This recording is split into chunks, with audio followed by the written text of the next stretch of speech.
দুর্নীতি স্বজনপ্রীতি না থাকলে দেশ আরও এগিয়ে যেত বলে মন্তব্য করেছেন অর্থ উপদেষ্টা ডক্টর সালেউদ্দিন আহমেদ। বলেছেন, রাজনৈতিক দৃষ্টিভঙ্গির পরিবর্তন ছাড়া অর্থনৈতিক পরিবর্তন সম্ভব নয়। রোববার সন্ধ্যায় রাজধানীর বিআইডিএসে বিদ্যুৎ, জ্বালানি এবং সড়ক পরিবহন ও রেলপথ উপদেষ্টা মোহাম্মদ ফাউজুল কবির খানের লেখা বাংলাদেশের রাজনৈতিক অর্থনীতি বইয়ের মোড়ক উন্মোচনী অনুষ্ঠানে তিনি এসব কথা বলেন।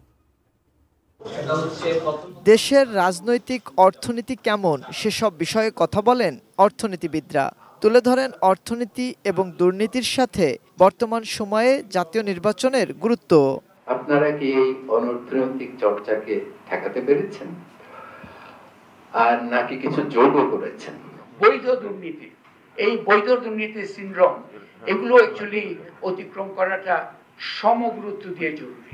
বাংলাদেশের রাজনৈতিক অর্থনীতি নামে নিজের বইয়ের মোড়ক উন্মোচন অনুষ্ঠানে বিদ্যুৎ, জ্বালানি এবং সড়ক পরিবহন ও রেলপথ উপদেষ্টা মোহাম্মদ ফাউজুল কবির খান বলেন, বিগত সময়ে তার মন্ত্রণালয়ে ব্যাপক দুর্নীতির কথা জানান। এখন সে অবস্থা পরিবর্তনের কথাও।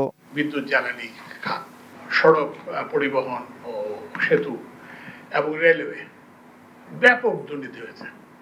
তো অ্যাটলিস্ট আমরা এই কথাটা প্রমাণ করতে যাচ্ছি যে আসলে ওই চেয়ারগুলোর কোনো দোষ নাই, যে সিস্টেমের দোষ এবং ব্যক্তির দোষ। কারণ ওখানে বসে আরেকজন লোক এগুলো কোনোটাই না করতে পারে। আর পরিবেশ ও বন উপদেষ্টা সৈয়দা রিজওয়ানা হাসান বলেন, রাজনৈতিক অর্থনীতি স্বচ্ছতার মধ্যে না এলে উন্নয়ন শুধু কাগজেই থেকে যাবে। সমস্যাটা অনেক গভীর হয়ে গেছে।